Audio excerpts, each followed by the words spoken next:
Cool. So first, thank you, everybody, for letting me come out and talk. I really appreciate the opportunity. I like to talk a lot, so hopefully at least something will come out of this. So the name of the talk here is Modern Policy Management. It's placing responsibility where it belongs. But the way I really like to think about it is really automating responsibility where it belongs. And we'll get into a little bit more about what that means. So to kind of start out with, my name is Mike Ensor. You can probably tell I'm not Finnish. I come from the United States. My company was acquired about a year ago now from Seattle, Washington. And I ended up moving here to kind of help start the cloud practice for our company. So I ended up traveling all around, all over EMEA and helping clients and helping our customers and our own employees kind of adopt cloud native technology. I've been doing software for over 25 years professionally. I mashed keyboards before that, but I wouldn't call it actually programming. I broke a lot of things. I was, been everything all across, computer stuff. I've been looking on this lifelong quest to figure out how, as a developer, can I, minimize the amount of effort it takes in order to deliver the code. Because at the end of the day, as a developer, I just want to code. That's all I want to do.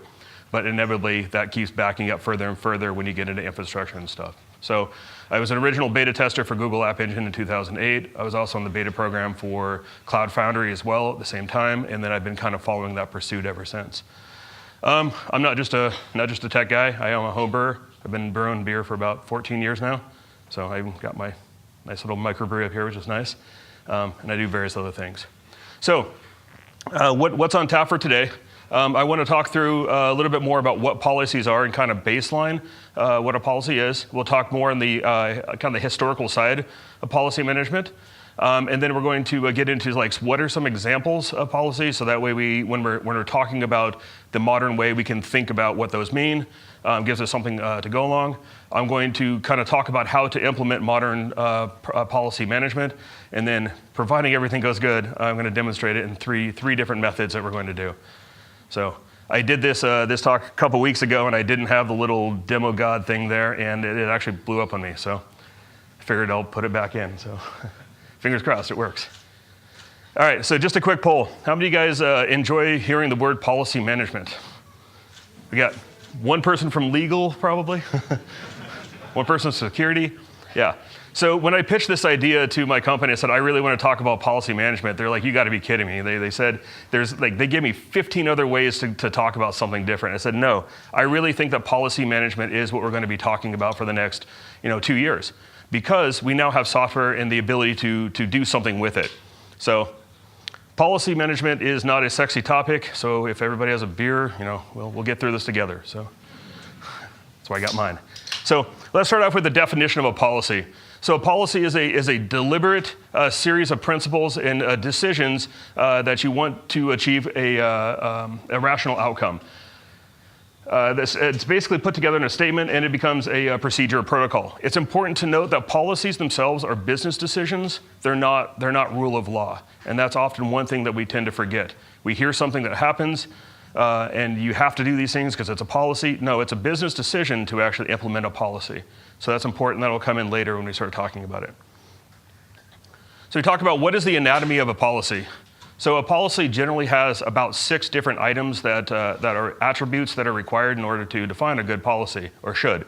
First one should be purpose or intent. What are you doing this for? Another should be actors. So who are the primary and secondary actors, maybe tertiary? Who has to participate in these policy? Talk about the responsibilities of each of those people in a policy. They should be bounded by some sort of a date, and again, we'll get into that in a little bit more when we talk about refreshing, but it's important that policies have some sort of an effective date. You need some way to measure an effectiveness. If you just say a policy is something vague and you can't measure it, it's not a policy. It's a hope and a dream. So those are things you can't write software for, not yet. ML might help someday in the future. Anyway. And then last bit is you need to have some sort of a scope. So a policy needs to be defined within some sort of a context or within some sort of a scope. So when defining policies, we have to start thinking, we need to think about what is the agility of the policy. So things happen all the time. Your company gets acquired, governments change, new politicians come in, the industry develops new software, there's new ways about going things. Policies need to be adaptable and need to be changed with the times, so you don't end up with some of like the weird laws that, in the US, there's a law in the middle of Oklahoma City, you can't walk an elephant down the street. It's not entirely useful because, well, I don't think anybody in Oklahoma has an elephant. So anyway, policies need to be updated. And so they need to be designed for extension and composition. So when you're thinking about putting together a policy, how are you going to extend it and change it? What is the life cycle that needs to happen? You need to be able to test it. Can you test what your enforcement is of your policies? We need to start moving away from the idea of regulate and forget and turn into more of a responsive and iterative. This means that we're listening to feedback and we can make changes to our policies as we move forward. And last I'll mention on this is we also want to try to get away from like a binary thought process. Most of the time with a lot of our policies, it is this or it's not this. There's a lot of time there's a spectrum in which we do policy management, or we need to have accountability for, or account for the changes that can happen within policies. And so it's nice to think about policies as being algorithms, and therefore you can then make them a little bit more flexible. So as an algorithm choice, as an example, would be if you're working with Terraform, you can put together a policy put together a series of policies that say, how big is my change going to be? What is the impact? And so you can look, if you're changing global networks and you're dropping databases and it's in a production environment and all that, that's a pretty hefty change. And so you probably want to have an algorithm that goes through and says, what is a quantification of that? And then is it above or below my policy limit that I want to have? So you can prevent it and force people to make more granular changes. That's just an example, there's tons. So policies end up in 3 different major categories, at least from technology. I'm not gonna get into HR and those policies, and definitely nothing with legal, because I don't know those things. I find out about them after the fact when I do something wrong. So they falls into 3. So first one we'll talk about each of these individually, but the first one is solution protection. And then there's a security and regulatory and compliance. At any given time, a lot of these policies kind of overlap with each other. They're not always black and white. It's not always one of the 3. So a lot of the time you'll see security and compliance do have similarities between them. But I do like to try to group them separately because they have different actors. They also have different people who have responsibilities for creating them and then making sure that they work. So regulatory and compliance. Regulatory and compliance categorization is intended to increase the legal, industrial, regulatory compliance of your system, or at least of your company. So a lot of these will be things like examples of your data must reside in the EU region, or it must reside in a specific country. GDPR is a good example of another type of a regulatory piece. Sometimes contractual, being legal. Sometimes you'll go to customers, or you'll sell something. I'm sure if you've worked on any code, you've had this where sales have said, hey, we went and did this thing, we have to have it in. If it's a policy, you have to build it in. You have to validate that it works. You need to use policies to make sure that is accounted for, and you can show your customer that the product that they specifically featured is there. So next categorization level is what I call solution protection. And this is where, since we do mostly DevOps, this is where most of us live in, and this is largely our responsibility as technologists and technology leaders in our company. Solution protection is the policies intended to support health, stability, and reliability of the solution. So these are things like resource limiting requests. You don't want to have your system, we were talking Kubernetes earlier, if you don't have any limitations whatsoever, you don't want to give up control to your developers to say, oh, sure, our nodes are 16 core, I'm going to throw a pod that's 16 core. You'll start like starving your system, and then you use that. So these policies are generally intended to try and increase the stability and the reliability of your system, which is ultimately the main goal that we want to have. Couple other examples you can look at, you can see them on there. Requiring backups, enforcing, reducing frequency of changes, requiring observability, requiring labels. So oftentimes our tools that we use to be able to identify problems are based on labels. You can reject things that come into your system or try to be deployed if they don't have particular types of attributes on them. Your mind's probably going crazy. There's a ton of things you can do. All right. So last categorization that I'll talk about is security. So in security, it's intended to be, or policies are intended to prevent unintended use, exposure, or extraction of information. And so that's why this is different than legal. Oftentimes, if you let something go and it goes out, then it is illegal. But this is the intention here to proactively think about making sure your system does not have vulnerabilities. So this might be forcing MFA or two-factor. This might be looking at authorization. So authentication is something that happens pretty easily. Everybody's got SSOs. We can do those, but authorization is often very difficult to do, and there's not a lot of systems, or they're very disparate. And so you can use policies to help manage those things. You can also, another great one is enforcing TLS. If you have policies that are hooked up and touching your networks, you can enforce that. It will never come out as not being a TLS or something. So just as kind of some examples.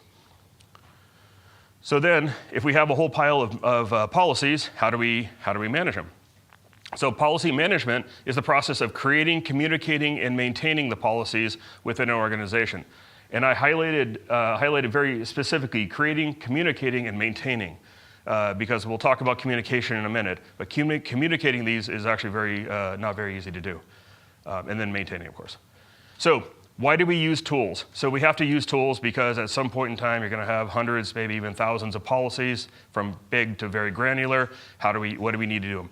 First thing I like to say is when we have policy management tools that we're using, it proves that the compliance is happening. If we have some sort of record that says we've adopted and maybe some measurement skill capabilities of that. Another is humans, we suck. We're not good at remembering these things. We're not good at making sure they happen. So having a tool offsetting all of the effort that it takes and allowing the decisions to meet somewhere else by the people who are domain experts and they care about the policy. As a developer, you don't. You just want to make sure that the right decision is made. That's the better way to go about it. Often there's a lack of knowledge, and I think I get into it right here. So lack of knowledge. So you have policymakers are oftentimes, I'll try to be nice because this is being recorded, so, and security people, I don't want to piss them off. But oftentimes security individuals don't go to school for computer science, or they don't go to school for operations. They go to school for what does a policy mean? What does security mean? You know, we get CISSP, they get these certifications, and then that ends up in a big pile of checklists. And so when they're talking to you and they say, well, you're not following the rules here, you know, something's not being done, they may not know how the system is being operated. And so you have to educate them as to like how you can come up to the same solution without having a dictated implementation for you. So that's another, I guess, a big thing. How many of you guys have read Phoenix Project? Awesome. If you haven't, go pick it up. They have it in multiple languages, in hardback, in audiobook, ebook. It's an awesome book. It's one of my favorites. In there's a guy named John. He's the security officer. And he, I'll clue you in, if you read it, you'll hear it. But he basically gets all pissed off because he has this black box. And he walks around and he's like, writes all these policies. And yet he's not a developer. He's not a part of it. He's way outside of the whole team. And he just gets angry the entire time because none of his policies are being handled. A lot of it is just the interaction. And when I get to the policy portion of the modern, we'll talk about specifically of that. But needless to say, those are the typical what we see right now in policy management. So let's look at a little bit more into the adherence and enforcement of policies. So right now, adherence of policies often are being done with projects. So new requirements come in. How many of you guys had to work on GDPR? Because that's, I think everybody probably, it's kind of a dumb question to ask here. But that's one of the things, right? How many of you guys was that a project? Did you say this is actually an initiative, we have a project, we have resources together? That's generally how most of the policies get put in place. Second ends up being, a lot of it is word of mouth. We have temporal issues with the word of mouth. So new policy comes in. I'm guessing very few people have actually read every single page of what GDPR says it's supposed to do. You just know what your friend told you, who they learned from their friend, who learned from their friend. So it becomes tribal knowledge at some point in time, and there's not really an easy way to go about finding this. And so it's temporal. Right now, I can guarantee almost nobody in this room is going to be like, hey, I can tell you all the rules that you have to have for that because it was implemented 2 years ago. So we've lost that knowledge and we don't care about it because we've moved on to something way, way more fun. Sorry if that was your job. My bad. And then to kind of go along with that word of mouth, it's not to say that these things are not recorded. They're absolutely recorded. They generally get thrown into SharePoint. And you know, once it goes into SharePoint, it's gone. So you might as well just delete it because it's not going to be there. except for the people who write them. They keep checking to say how many people have read it. So, all right. So then enforcement methods. I'm going to dig a little bit deeper into some of them in a moment here, but enforcement generally is done by outside teams, at least for the bigger type of compliance. And so it's not the delivery, it's not the operations. This is usually a third-party company who comes in, and again, like I said, they come in with a checklist. And they're like, "You didn't do this," and they, it feels smug sometimes, and you don't want your baby to be called ugly. So it's not fun. So that's another reason why policy management is just not a sexy topic. Outside vendors for your company end up being usually expensive, and they're lengthy engagements. They can last for months at a time just to get something. If they're not from an outside agency, they're often ad hoc. So it's done at just random times. Your boss went to a meeting and came out and said, "By the way, the hot topic today is this," and now all of a sudden you're having to prove compliance of something that you had just heard of just now. So those things are usually, it's difficult. And the last bit is there are a lot of software that's been around for 15, 20 years that just scans your code or scans your ports, scans your systems. Those are all reactionary. So they're all post-delivery. That's usually something that goes out into an environment, hopefully not even production, but at least somewhere. And so it's already been implemented. And we all know that once you've implemented something, it's incredibly difficult to get that to be removed or to be changed. So a lot of the challenges, I'm not going to read all through them, but a lot of the challenges kind of boil it down. Lack of knowledge is a really big part of it. Late life cycle, we'll talk about in the next slide. Let's see, having historical legacy is very difficult to manage and remember, and oftentimes you're not testing these policies. So when do we typically enforce policies? We typically will either do it at 2 points in time if we're not doing the ad hoc. You'll do it up front, and there's some pros and cons. So up front, generally is where you have a project, you sit down, you think about it, and you say, here's what we need to add into our system, and here's why, here's the 50 different policies. It can be actually really beneficial for architectural requirements if you need to think about the data. If it has to stay in EU, well, you're going to design your system to make sure that it does. So they can be very beneficial. It's also a great way to spread information for everybody who's on the team at that point in time. It can also be some negatives can be that it often creates draconian rules. So as a good example, that would be every single every single project has to have 95% line coverage and 85% branch coverage. That's largely impossible for most software companies to do, and it often creates just massive overhead and extra work that's not always needed. And so you end up getting those types of things that come in. So you get the end. We can enforce policies towards the end of it. Well, that actually, I tried to come up with good reasons for that. And I said, at least you know what the patterns of your system look like, but I quite honestly can't come up with any good reason why you try to do policy management enforcement at the end, so there is none. But there's a ton of really negatives, everything from rejecting work early, high cost, and I can guarantee everybody can look for themselves and say this, but every time that you develop software at the very, very end of a project, you don't actually go back and refactor it the way it probably should have been done. You have your bosses and bosses and bosses all breathing down your neck. You rate the quickest thing that will solve the problem, and now we started creating more pyramids of crap on top of crap. So that's what we do, and we create technical debt. So into completion is not a good place to put it. So before I get into the modern, how we solve this from a modern perspective, I want to talk a little bit about responsibilities. So responsibilities, we have quite a few different actors in software that we work with. We have security engineers, and they're largely looking at what could be increased for security, what could be those things. We have IT administration or IT leadership. They're oftentimes accountable for enforcing the policy management, and you'll see that creates a problem in a moment. We have leadership of technical. We have developers. Developers do the work. Project owners take the policies and turn them into something that should be actionable. Legal team really assesses the risk. So when I first started talking about policies and I mentioned that it's a business rule, the reason why I say that is because a legal team needs to look at the assessment of that and say, is it okay? So you as a company could say, well, we're not going to adhere to GDPR, we're just not going to do it. Well, there's legal implications for that, but you don't have to do it. If you get caught, you're going to look like Marriott and those guys, and they're spending millions and millions of dollars trying to get out of that trouble. But legally, you don't have to do it. You can pay the cost or whatever. So anyway, so with the responsibilities, I highlighted this pretty heavily before, so I'm not going to go too deep into it. But you do have technical gaps that happen with these policies or these silos that happen when creating the policies. Oftentimes they're done without technical knowledge or with limited or even older or archaic. So when we're now in the new age where we can create ephemeral systems. They can be on for a shortened period of time, then they're dead when we don't need them anymore. And that policy, the policy management, CISSP, and a lot of those organizations are slowly keeping up with how technology is done. I can guarantee everybody in this room doesn't want to write software like you did 5 years ago. Like, we progress because we want to. So these silos end up creating quite a bit of conflict when we have to address them.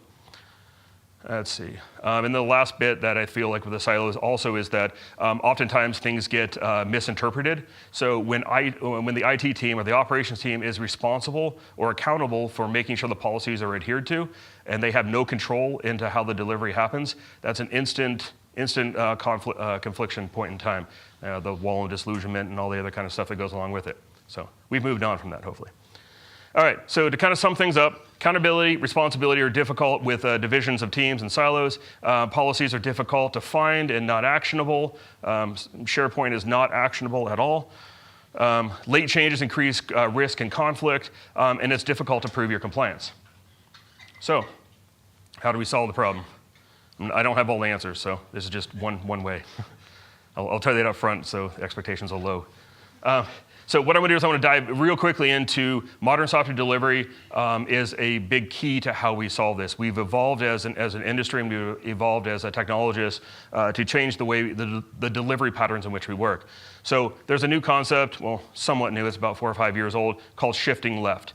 And the idea is if we take a look at what a waterfall used to look like, everything, looks left was like it started out with a design and then went into architecture work and then development and then test, et cetera. Shifting left is the concept of pulling all those guys back into all those different stages back into one team. And so you're co-locating your teams, or at least having the responsibility of one actionable team. And it's important that up until now, we haven't had legal as a part of that or compliance as a part of that. Wait, did I just go to, 1 second, sorry. Apparently it's nighttime. Does it work? Good. Okay. All right. I guess it is a little bit darker. Okay. So teams' responsibilities are changing. So on the left-hand side of the slide here, I kind of talk. It's a very, very, very loose representation of what things used to look like, and perhaps maybe it still does in your organization. But we all want to be to that right side. Left-hand side is very IT ticket-oriented. So you have very big silos. You often get a matrixed organization. When a project happens, they're like, "I'll loan you this person for a certain amount of time." It doesn't mean they're actually going to be a domain expert. Doesn't mean that they have the knowledge, but they're just loaned to the team for a period of time.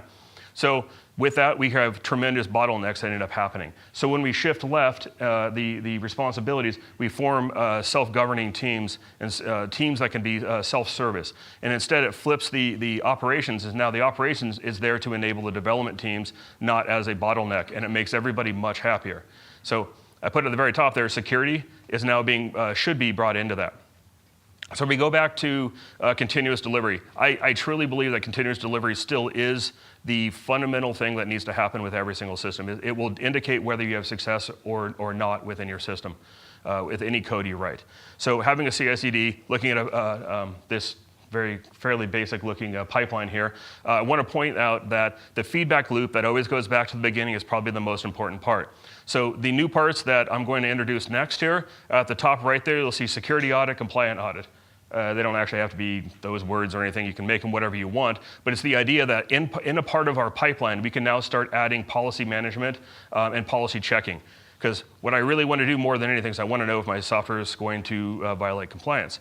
So we started out, I'm old, so I started a long time ago. We didn't have this. I used to drop files into a folder and then go home, and the next day someone would say, "Hey, things didn't compile." I was like, "Okay, well, that sucks."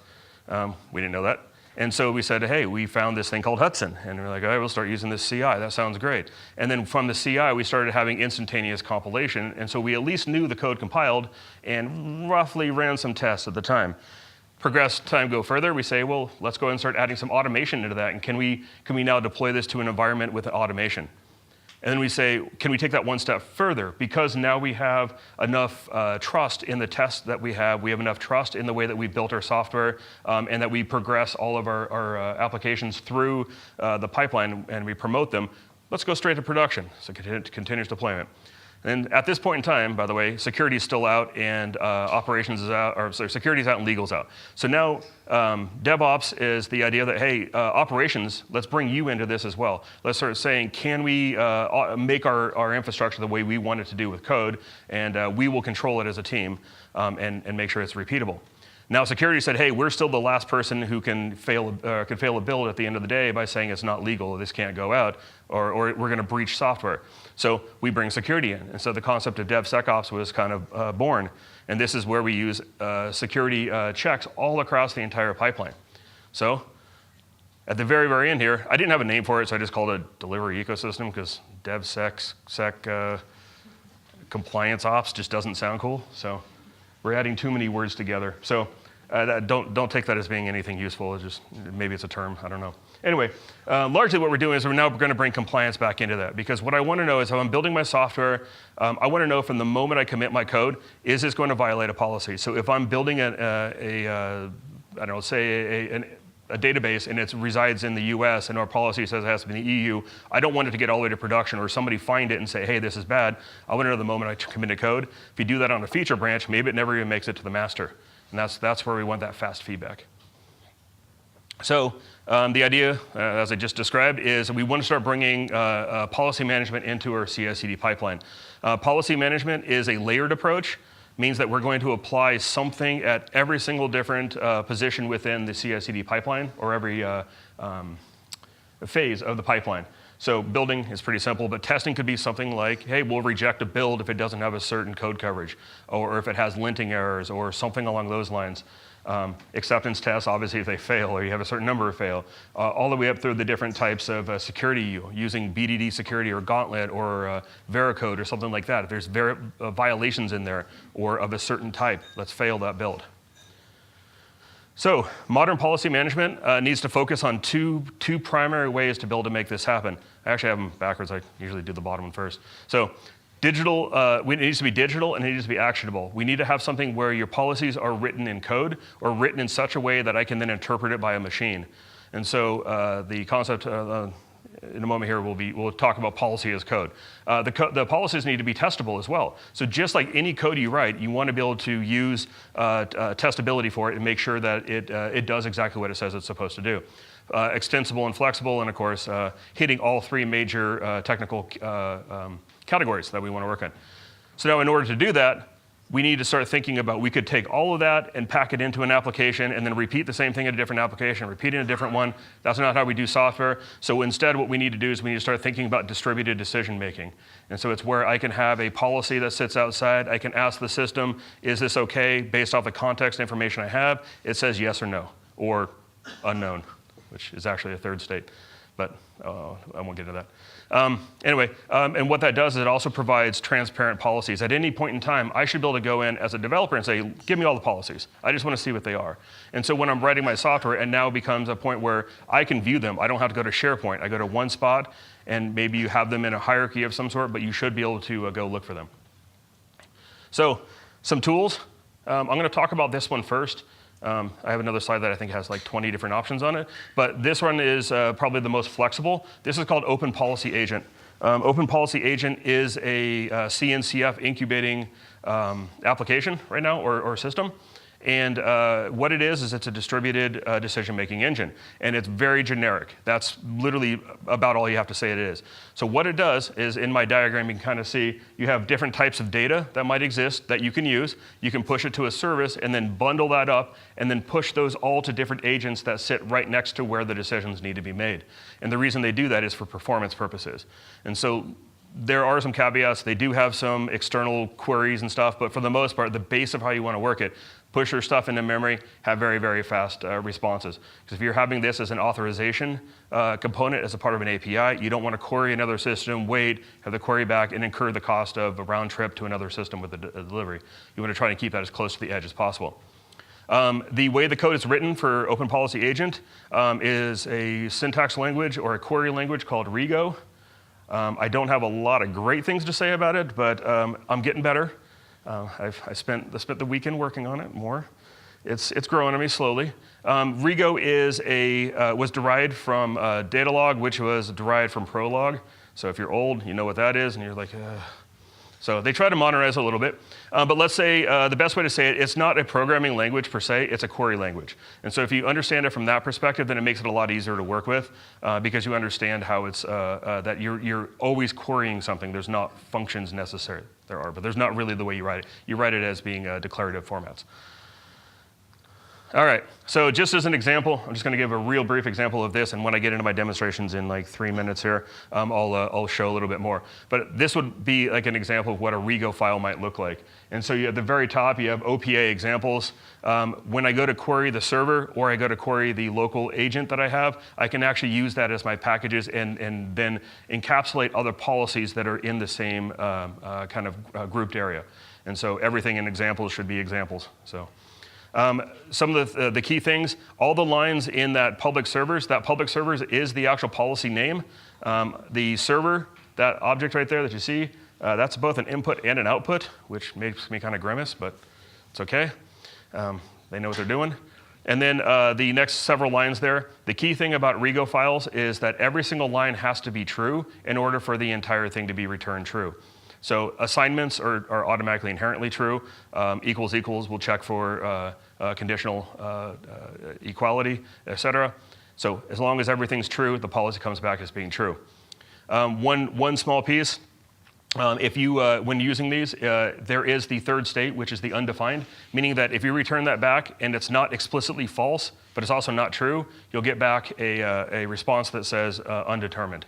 And that can actually be useful when all you really care about, does something happen, I don't care if it's false or not, or I do care that it's false, or I do care it's true, it's the in-between state. So it could be useful.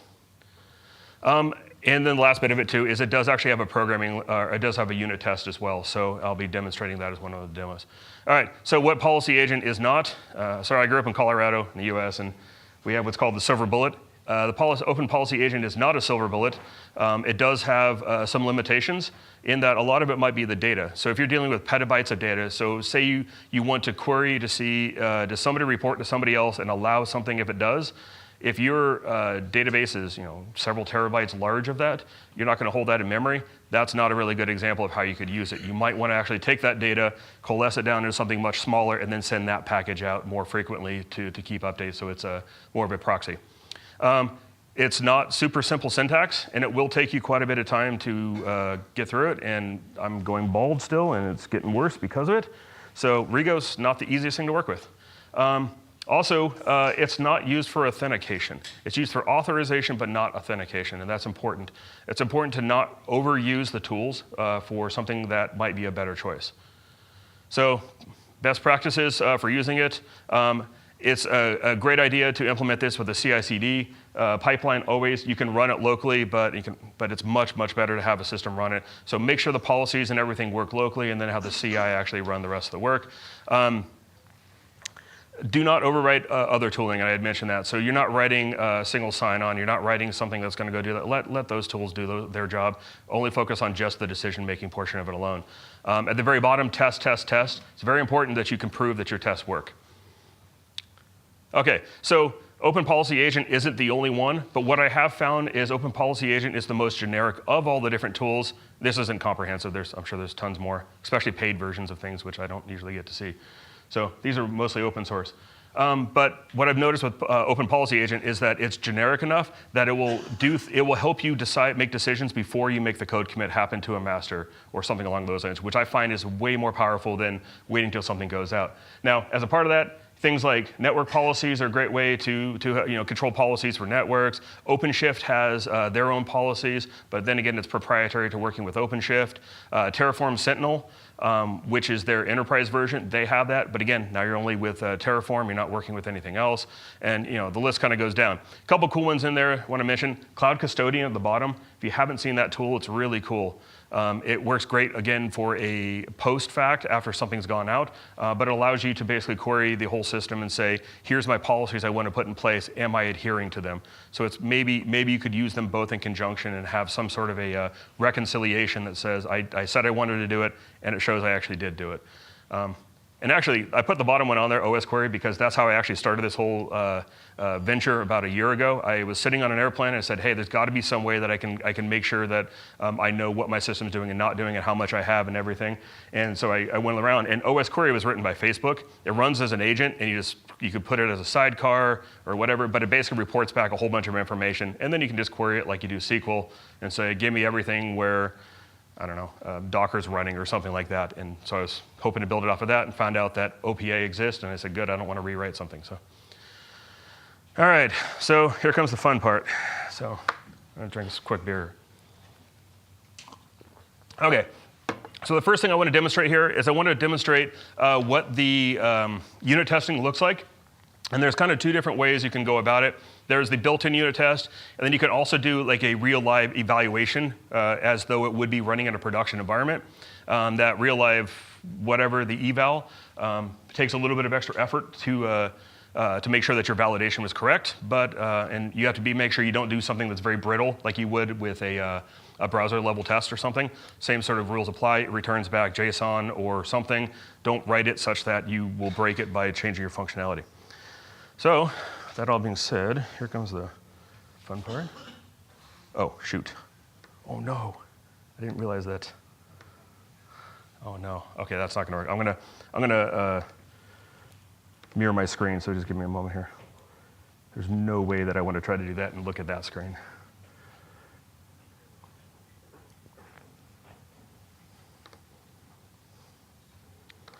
OK. OK. And by the way, I'll have these all shaped up and out there. Hopefully everyone can read that.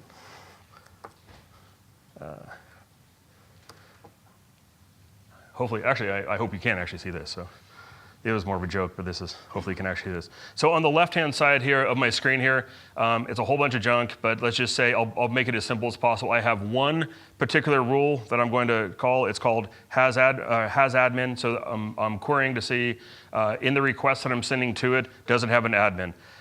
There is a special input that's defined for all Rego that will always say input comes in with the word input. You can rename it, do other stuff if you want to, but for simplicity's sake, I kept it as that. Then from there, it's just JSON. So I'm looking at all the people, and for each person, I want to see, do they have the flag is admin? Is that equal? And then I want to grab that name and just make an assignment for it. I'm only doing that just to show that I can do an assignment that's not super useful in the real world. So on the right-hand side, I have my test cases. And so what I can do is I can take, let me get the actual one here. This mock admin right here is the actual query that I'm going to push in. And so what I'm looking at, you'll see people, name is admin. You can see I have two objects that are in there. So what I'm going to do is I'm just going to run this. This test, by convention, has a forward slash or a test underscore prefix. That's how Rego knows that it's a test. I'm not going to go into best practices. You should probably put this in its own folder, and you should probably have naming conventions, and you can probably control it with some bash files, and there's a whole bunch of stuff you could do to make this thing very, very smooth. But for our sake, we're just going to keep it simple. So I'm calling the policy has admin, and I'm saying my input is this mock admin that I have created. So if this works, run test, or I guess I should have done it from the command line. We'll see how the presentation works. All right, and that's the whole output you get. 4 tests pass, because I actually have 4 tests in there. So in this case, I'm not running in verbose mode. Verbose mode will give you a little bit more about the decision. And then there is a super verbose mode that will actually tell you how each of the different individual lines actually worked out for all of them. This is an incredibly simplistic version of what a policy might look like. So my intention wasn't to go super deep into how that all works, but to show that this is a best practice. And now in my CI/CD pipeline, when I go to commit this, I can always run a test against all my Rego files and my test files and validate and make sure that I'm not changing a policy, or if a policy was changed, I can handle it. So that is demo number 1, and that one actually worked. So that's good. All right. So ideally, this, like as I mentioned, ideally this would be pushed to a continuous integration environment. And then from that point on, if you're doing continuous deployment, it would then push it out to the actual server or to the different agents that worked on. Now this one is probably way sexier and way more fun. This is Terraform. So now in Terraform, the example I'm going to give is that I want to create a Terraform plan that uses Europe North 1. I'm using Google in this example. And then I'm going to create the same plan, but use it at US West. And so, sorry, one second here. Oops. I didn't have this down to the point where I could just did all I want to. Actually, I'm going to open this one too. Okay, back into presentation mode here.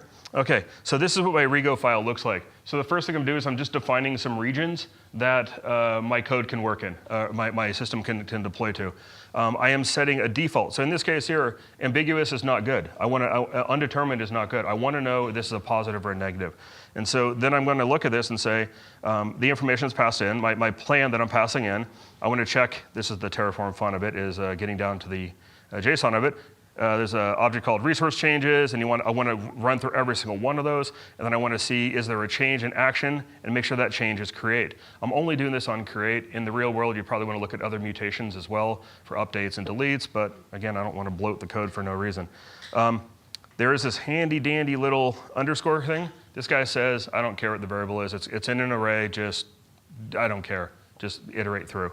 So you're not recording it, whereas in this case, the I actually am doing that because that's my anchor. All right, so then I'm just going to say, does the zone match anything in the zones that I have up here? That's it. So,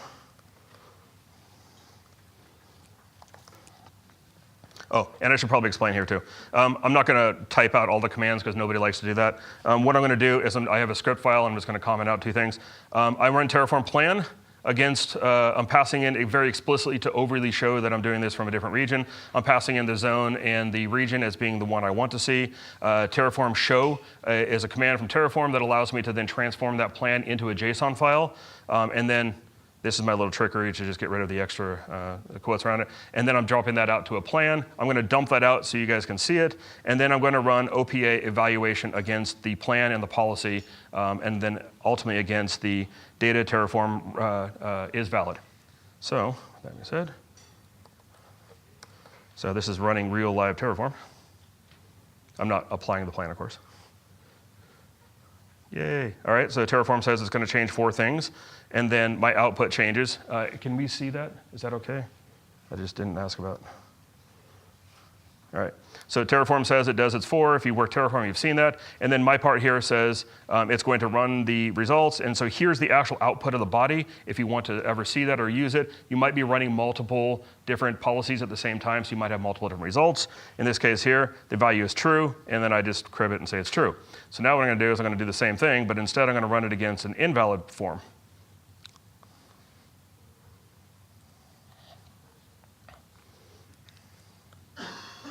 Just rerun the same thing, and if this doesn't fail, then, well, I'll flip the table. And while it's running, I get beer. Yay, it failed. So you can see how powerful this would be when you put this into a continuous integration environment. And so allow your developers as much control as you want to give them. If you have these policies built in and every single plan has to go through this and you can expose that, you as an operator can say, I only want to see things that look like this. Maybe it's the size of disk that you use, it's regions, maybe it's disk, maybe it's labels. Just about anything you can think of could go through this and you can write policy. And again, the developers can also get some sort of feedback as soon as they have it. I don't have a return value, but you could put a return value that would say, here's explicitly why it doesn't work. All right, now the last one, which, since we talked about Kubernetes, is the Kubernetes admission controller. So we've taken care of the infrastructure at this point. We can manage that. Now, the next wave of what I'm calling the second wave of shadow ops is Kubernetes. If you allow kubectl to control to anybody, well, you're just going to have databases put in there and every other piece of junk you can think of because you're allowing it. And that's generally OK. Let's put some governance into it. So what I'm going to demonstrate here is that I'm going to try to make a deployment that goes to the default namespace. I'm going to make a rule using OPA that will prevent any deployment into the default namespace. Again, this could be just about anything you can think of, but in this case, I'm making it simple. So, one moment. And this is the last demo. I only do 3. All right. Okay. Come on. Okay, so a lot of this is documented fairly well within the space for online. I will say that this took me about 5 minutes of total time to set up. So the gatekeeper is super easy. I did it before when they had what was called the accepting web. You could use an accepting webhook, or the mutation webhook, and that one sucked. But I did that before. We actually ran your own pod, and then you had an attached pod that pulled in OPA file or Rego files and then did all the jazz. That was a lot more complicated. So since then, about 3 months ago, they put out what's called Gatekeeper, and now you're actually using CRDs to make your definitions happen. That one's not the exciting one. Here's the exciting one here, kind of. So basically, it defines what a resource is. In this case, we're calling it a required namespace. Does its fun jazz. Here's the actual Rego file. I will say this is the one Achilles heel that I don't like, is that your definition is inside of the CRD or inside of the template that you create, rather than having it as an external file. So testing it's a lot more difficult. That being said, you can automate the creation of one of these if you really want to. So in this case, what we're doing is you can see putting into a package called required namespace, and then the input, I'm looking at the review object, metadata, namespace, setting that value, then I'm checking to see if it's against default. And so again, if this is true, I want something to happen. So it's going to default to a failure if that's true. So sometimes in logic, you have to think the opposite rather than the affirmation. Think of the negative, and then look for the negative of the negative, and that's your answer. And that's confusing for me to even say. So what I'm going to do here is I'm just going to real briefly install the constraint. I'm going to show that it's going to allow it. Then I'm going to install the constraint. Then I'm going to try and install it again and have it fail, I hope. Okay, so keep still, apply, demo. And of course, as long as the networks are up and going. So this first one here is just creating a demonstration, a deployment.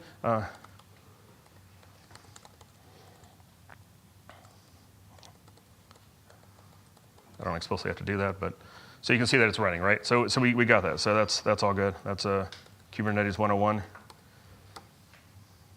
Okay, so now I'm going to run these two new factors. So what do I call it? I'll just run it from there rather than run the commands. So it creates the namespace or the CRD. Oops, I need to run them backwards. Sorry. Just thinking. There we go. Okay, so now these are created. So now if I go back and I go to rerun my deployment, by default it goes to nothing. Now you see the exact same command fails. Hold on. Oh, too many. Sorry, I didn't count. Yeah, that should be enough. So now you can see that the policy prevented the deployment from going into there. So now what I can do is I can run the same command, but do, oops, let me do development, because I think I have a development namespace. And now you'll see that it's created. And so now that's how I made a policy that prevented something to happen within Kubernetes and just using these things. So that's the whole fun of it. So in summary, since I've used a lot of your guys' time and it's beer drinking time, so in summary, policies help to increase the transparency and knowledge of your policies. It helps you find and remove silos, or you should be trying to do that. Policies need to be actionable and measurable at the same time. Distributed decision-making, not distributed policy creation. I think that's very important. Times change, software gets different, we get more efficient, we get better. We're even moving into a serverless world as much as we can. So start making sure you use that CI/CD pipeline as the anchor or the rock of your implementation, get that fast feedback. Understand that responsibilities are changing as we shift left and development teams take on more and more responsibility and gain new members into the team. We have those. And then the last part, policy management isn't a checklist, so make sure that you have a layered approach. You have multiple different tools that you're using to apply these, multiple different ways to measure them. Make sure that you're not doing them all up front and you're not doing it all at the end. Those incur cost. And the last piece is policies are business decisions, so make sure you understand what the implications of adhering to those policies are. So that's my talk. Thank you.